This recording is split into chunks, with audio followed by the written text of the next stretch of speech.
Hi, my name is Third Katayo and you're watching Third Talks, where I get to talk about things that I love to talk about. And that's everything. In this episode, I'm going to talk about work from home arrangement and the things that we should consider about this setting as a boss and as a subordinate. To those who have been working from home ever since, like virtual assistants, online teachers, accountants, content writers, web developers, graphics designers and artists, working from home isn't new to them. But since the pandemic, those who are not used to it find this alien and narag po tayong lahat sa ganitong klaseng arrangement. Since the lockdown, aside from the skeleton workforce, some companies and even government agencies have allowed work from home arrangement. This is to keep the business running as well as provide the service to the most important people in a business, the customers. To those who are output oriented, as well as those who know how to manage their time properly, working from home isn't at all difficult for them. In fact, this is the perfect arrangement.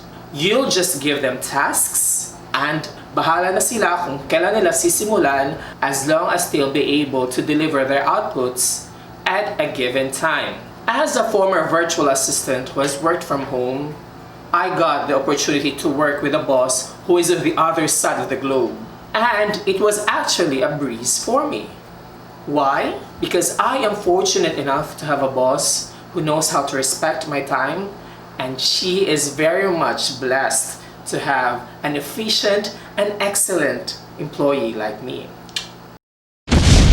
That experience made me realize that working from home isn't at all difficult. In fact, it can be effective if there's a good synergy between the manager and the direct reports. And that is what I will be talking about in this episode. I will be discussing the tips for both the bosses and the subordinates. This discussion will be divided into two parts, the one for the bosses and the one for the subordinates. First, for the bosses. Dear Ma'am and Sir, please be aware that we have business hours to consider. Hindi yung buong araw ay available ang empleyado mo para gawin ang ipapagawa mo sa kanya. Dahil assuming ka na hindi naman lalabas yung tao. Please remember that your employee is also a human being and a social being. Don't steal your employees' time from their family, their loved one, and even from themselves. As a boss, you need to set the working hours. For example, if it's only 8 a.m. to 5 p.m., then stick to those working hours. Let the person work within those times only. Pag normal days ba, pwede mong ipagawa sa kanya at 12 a.m. yung kailangan matapos? Hindi, di ba? You have to wait for the following day.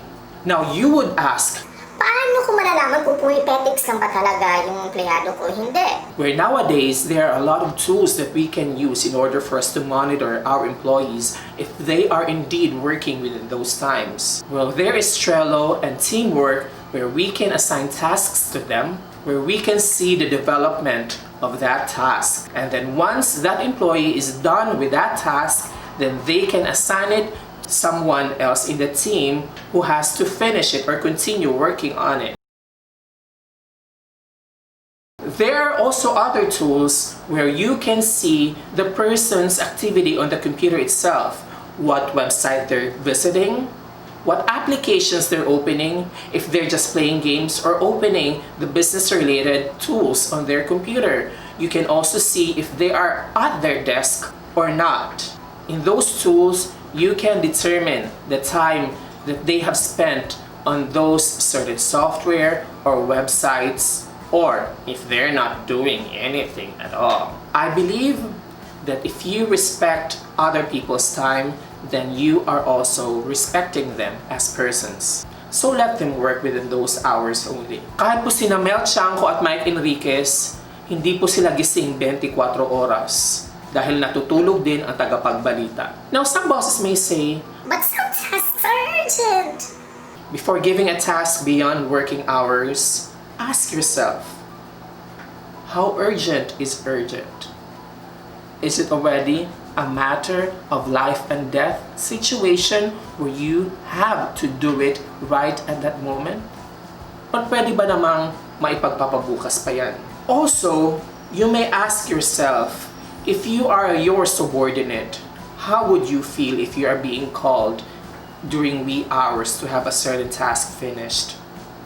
Matutuwa ka rin ba? Always remember to have empathy, to put yourself in that person's shoes.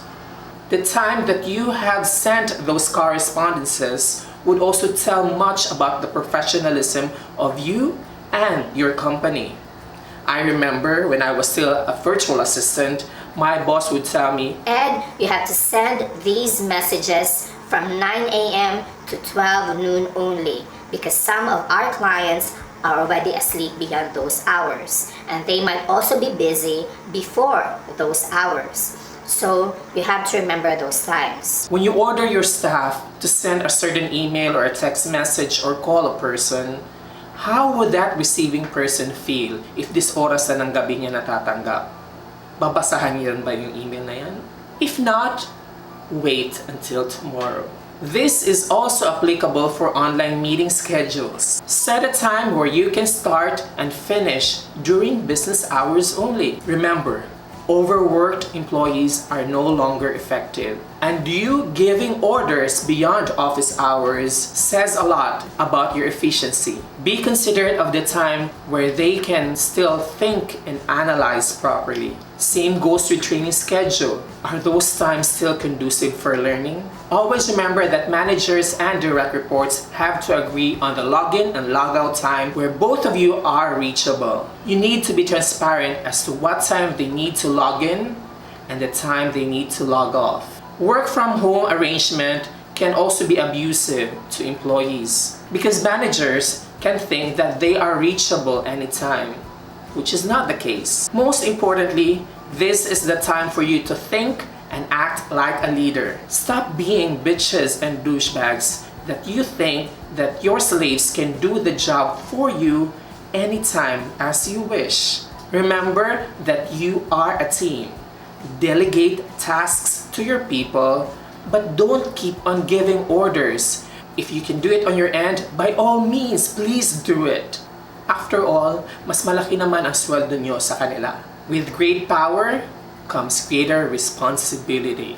Be a source of motivation and inspiration to your employees by being considerate, kind, and patient with them. Also, you have to regularly check on them as to how are they, if they are okay or not, or if you have the time, you can cook for them and send those food for them.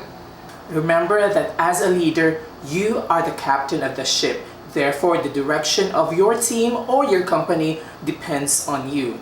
So do it with excellence. In my next episode, I will be discussing my tips for the direct lines. So don't forget to subscribe to my channel. Until next, my name is Trello and this is Third Talks. Ta!